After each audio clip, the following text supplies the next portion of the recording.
Salutations, friends. It's your pal, said Stevie, and today I'm going to be doing some disassembly and maintenance on this guy right here from Edgy Bladeworks. This is the Tipper. This is basically a prototype from Scott over at Edgy Bladeworks. He has one other one that's actually a lot different. It's got a stonewash blade on it with thumb studs, red scales as opposed to this colorway. But yeah, so Scott sent this to me about a month ago.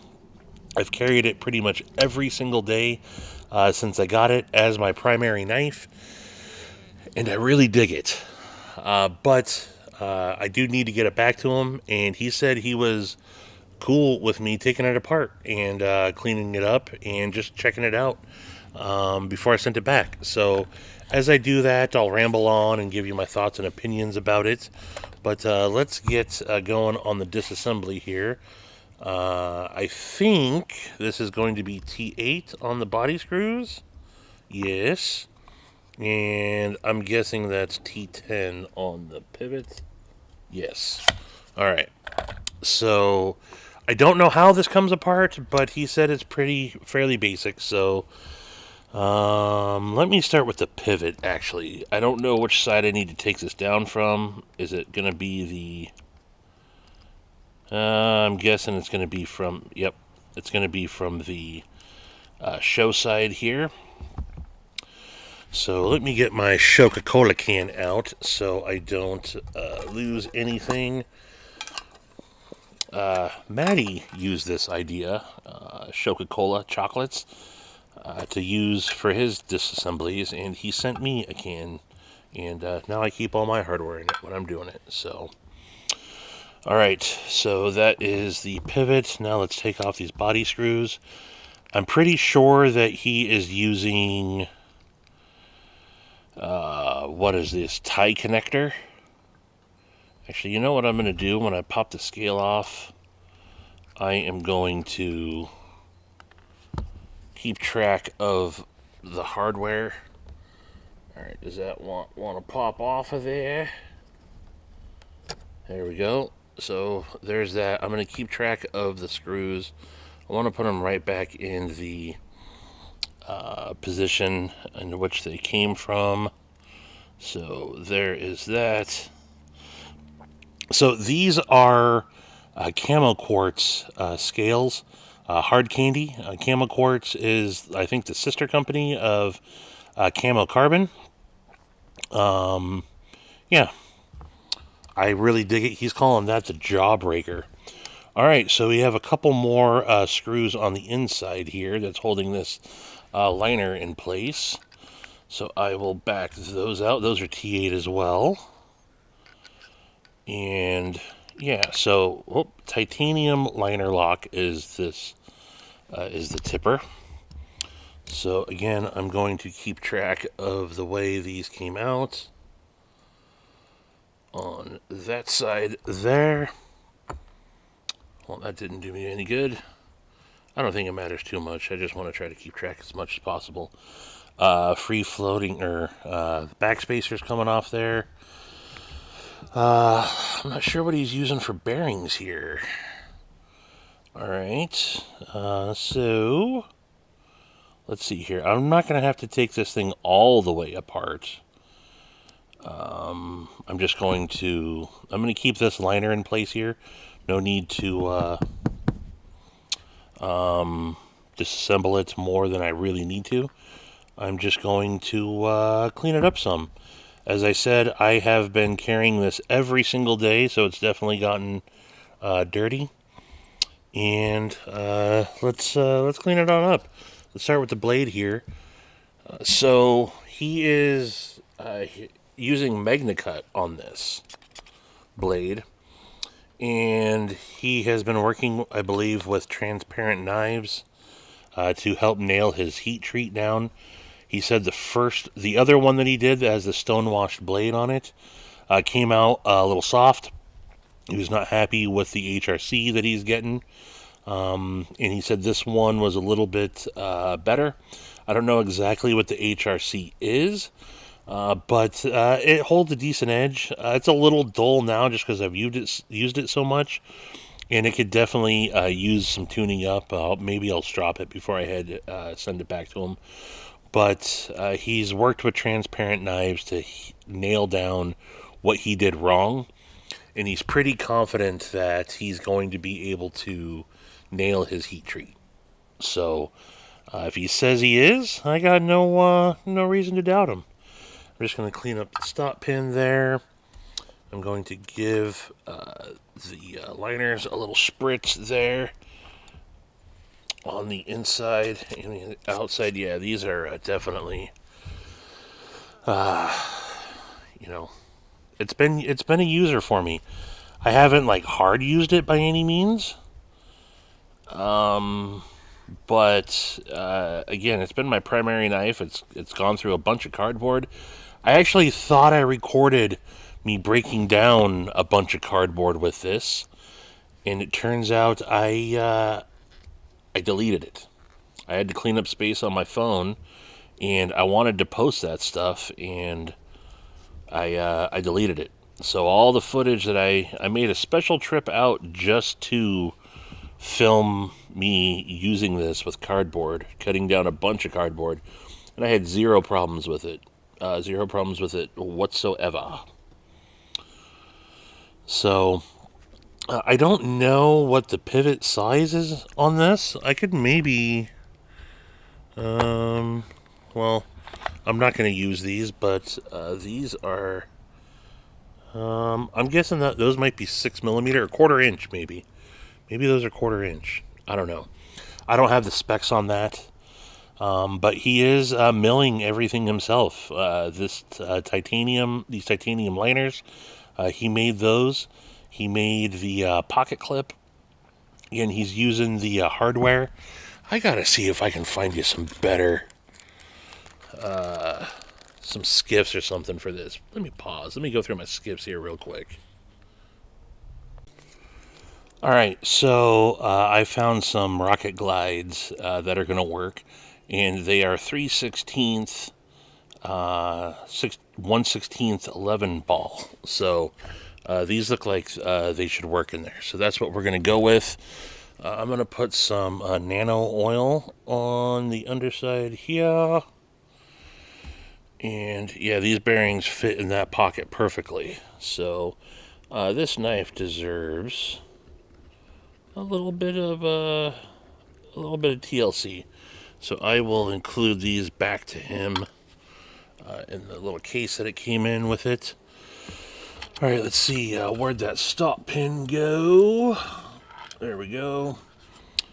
But where did I leave off? The blade has been very, very good. It's definitely a different style blade shape, right? There's not a lot of blades out there like this.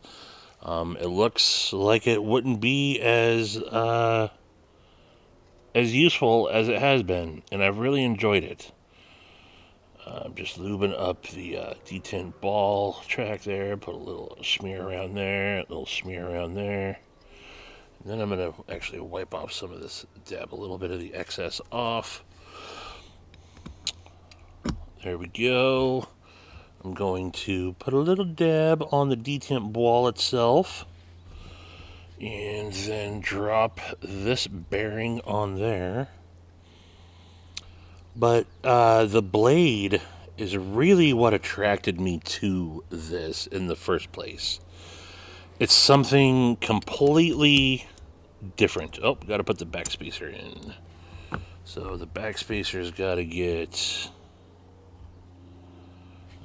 indexed into there. So I'm going to have to use the screws to help make sure that the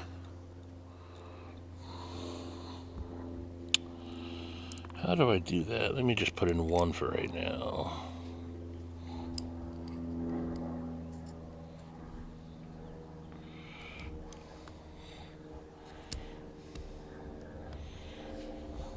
Is that the right spot? It is. Okay. But it's something completely different. And I was just talking to... There, now it's seated.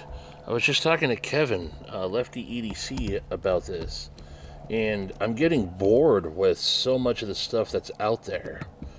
And, there's just a lot of cookie cutter stuff going on. And so when something like the Tipper comes out, it's different, but it's different in a good way. And I would say, couple, all right, I'm going to knock those out, and I'm going to clean up this, since I know where those need to be. A couple years ago, I would have taken a look at this and been like, no, hard pass. But my tastes have definitely changed over the years. And now I'm looking for more stuff out of the norm. And that's where this came into play. And when I first saw the prototype that Scott was carrying at Blade Show, I believe that's his Pcybin.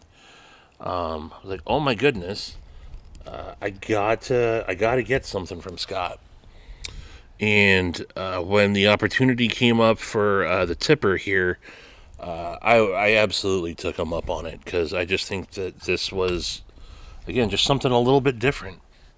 And so he's out of North Carolina. I think this is a free spinning pivot, but I don't think I'm going to have any problems here. Let's check for centering. Ooh, that centered up nicely. It also never came off center and never developed any blade play. And there's no blade play right now whatsoever. So, yes. Those, I gotta say, definitely the bearings are an improvement. So, yeah. I'm just gonna try to snug it up as much as I can. Let's see how that do.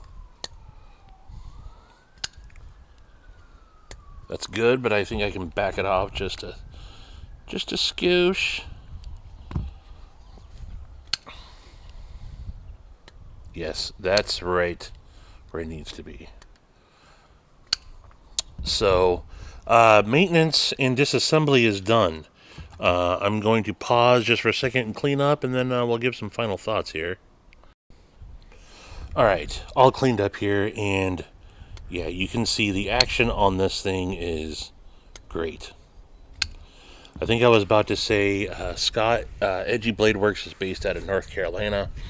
I don't know the details of his shop, how he's set up, but I gotta say, sometimes you handle customs, because that's basically what this is, right? This is a custom knife, a one-off, from smaller makers, and they're good, but when you're used to production quality knives, they don't always hold up in comparison. They're a little bit gritty, they're not as fine-tuned. Not the case with the Tipper here. So you saw the liners. Could those probably be cleaned up a little bit? Sure, but I also think he's going for that kind of, battle-worn look. And I really dig that. It's not perfect. He bronzed the ano. He told me what he actually, the volts and all that on here. I don't have that memorized though. But what I will say is, this is close to production quality. This is not gritty. This is refined. He's knocked down all the edges really well. Everything is rounded off. Everything is super functional. I did tighten everything up. Yes, I did. I've already cleaned up. I don't know why I'm going backwards here. But he's done a great job. It's a very functional knife. He's got jimping in all the right places here. That's, perfect thumb ramp. It's a 3.5-inch blade, 4.3-inch handle for an overall of just over 8.5, I think. I get a really good grip on this. My thumb locks into the jimping. The jimping is kind of, you can see it there. It's swept. It's not just linear, and it locks in. It's not too aggressive, but it locks in right there. You don't really have a choke up, but you don't need it. I I don't think I really need a choil on this knife. But you do get really, really good control over this knife, regardless of the grip that you have it in. Is this going to be a for every situation type knife? No. But it is a cool piece, and I do think that this is a good EDC knife. It's got a good point on it. I did cut a lot of boxes with this. Did a lot of cardboard slicing. Nothing. I thought stuff might get like hung up in here. It didn't. I was able to control the knife really well, and it's just again for a dude that hasn't been at this a long time. I don't know exactly how long he's been at it, but he's doing a really good job, and I love this thing. I really do. Let's get some size comparisons for you folks. Here it is against the QSP Penguin. I think that's a knife that a lot of you folks have. You can see there, it's considerably bigger. Here it is against the Bug Out Mini Griptilian, considerably bigger. Up against a couple. Oh, here's a good one, I guess. Spyderco Manix 2. So we're in Manix 2 territory there. Here it is against the almighty Dolica. So quite a bit bigger than the Dolica. And here it is against the Ferrum Forge Aluris. So you can see it's a bigger knife. Again, 3.5 inch blade, about 4.3 inch handle. So, oh, and then if you want a real good comparison, here it is against my fat peepee. My fat peepee is not nearly as big as the tipper. It's literally just the tipper.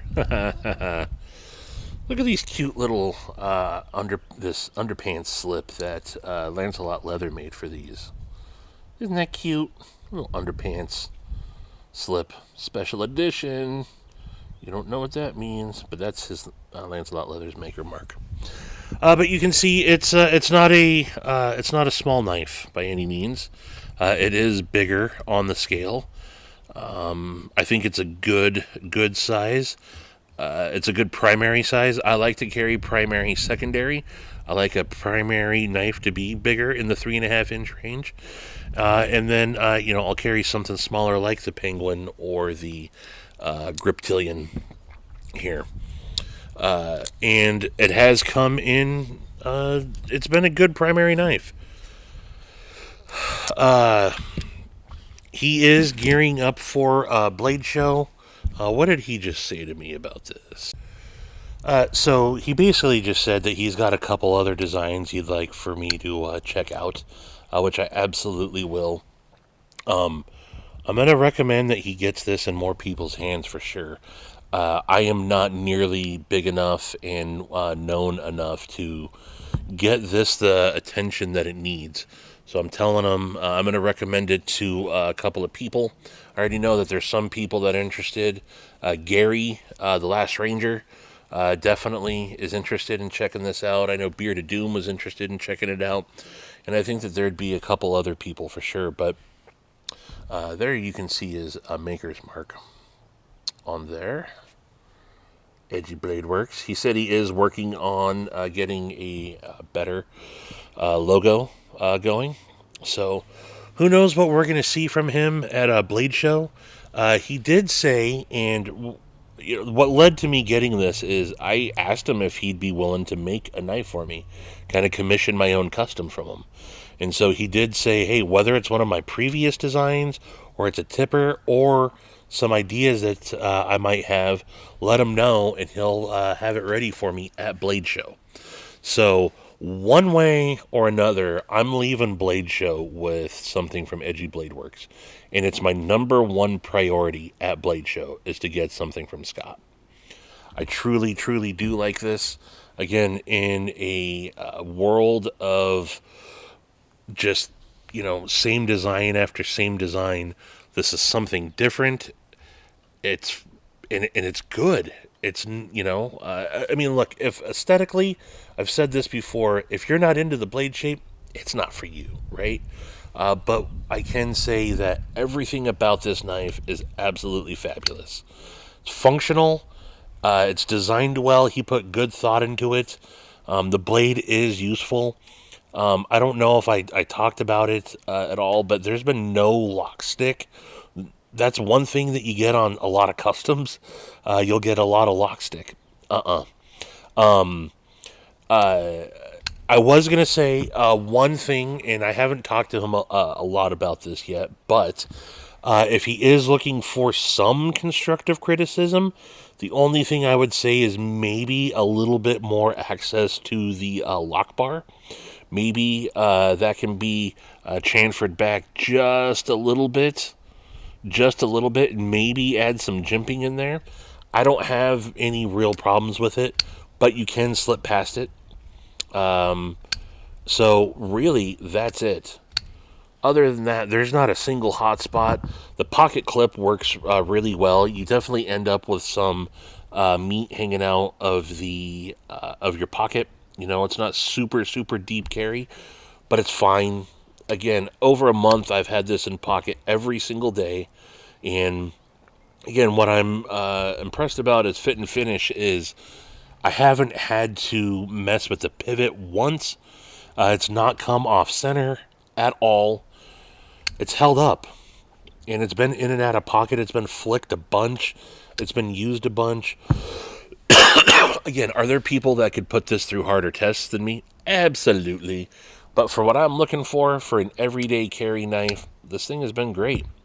And I'd like to have more constructive criticism for him. I really would. But I think he kind of nailed it on this. Could it have a little bit more refinement to it? Sure, maybe. Again, maybe a little bit better access to the lock bar, cleaning things up just a little bit. But again, I think he's really going for that battle worn look. And yeah, I'm also sure that, again, I've carried this so much, a little bit of Windex will probably clean this up some. But yeah, the scales are good to go. I really dig this hard candy, these Camel Quart hard candy scales. I love that he's using the tie connector hardware. And here's one other thing that I'm impressed with that I almost forgot. You look at this.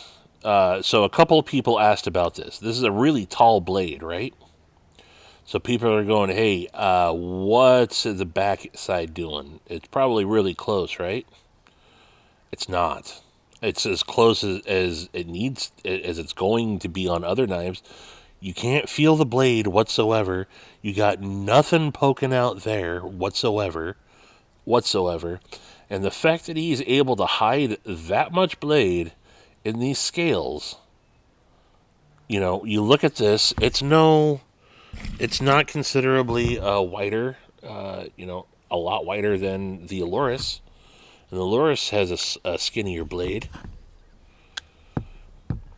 The Manix, I guess, is similar, but not really. He's hiding a lot of blade in these scales here. And that's one thing that I think he's done really well, because it's not a super wide knife. It's no wider carry profile than the Manix 2 or the Aluris. And for a bigger knife with all that blade on it, he's done a really good job. And no, that's, as I've shown this off on all the lives and everything, a lot of people have asked about that. And no, you can see the edge of the blade, obviously, but I'm telling you, look, I'm running my finger all along the edge of this. I'm even getting down in there some, and I can't get it. I'm sure maybe if I had longer fingernails, maybe I could. But, yeah, I think that's pretty impressive. Again, I'd love to, when I'm at Blade Show, I'm going to try to actually sit down and connect and, maybe have lunch or something with Scott. Invite him over to the Airbnb and pick his brain a little bit more. I'd love to know, the thought process into his designs and everything.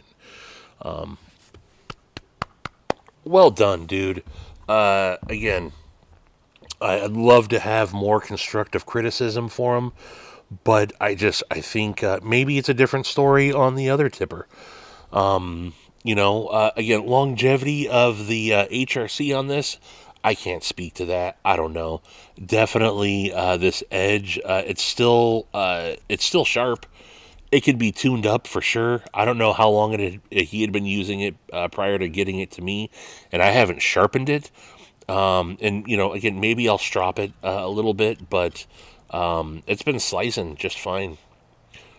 That being said, is it optimum HRC being MagnaCut? I don't know. But that's something that he's already identified, and that's something that he's already working on. So kudos to you, Edgy Bladeworks.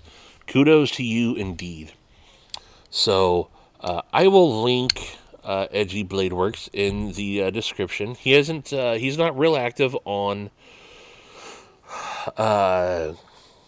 Instagram, but let's encourage him to be. If you see this video and you're not subscribed, find him in the comments and go check out some of his previous posts and give him a comment. Let him know what you think. A little bit of positivity goes a long way. One of the other things I still really like about Scott is he's so enthusiastic about this. Like you can tell, man. Like he wants this, and I think he's going to be successful at it. So show him some love in his comments on Instagram. I'm about to sneeze. Yeah, that was an ugly sneeze too. That was a big chew sneeze. But that's all I got for you folks. This has been the Edgy Bladeworks Tipper prototype, and it's been a pleasure spending time with this. And that's all I got for you folks today. Appreciate you tuning in, as always. Please consider giving the video a thumbs up and liking it. Leave a comment like most of you already do, and I truly appreciate that. You can subscribe right here if you haven't done so already. And whatever that video might be, you can check that out. But until the next one, I bid you mofos, audiences.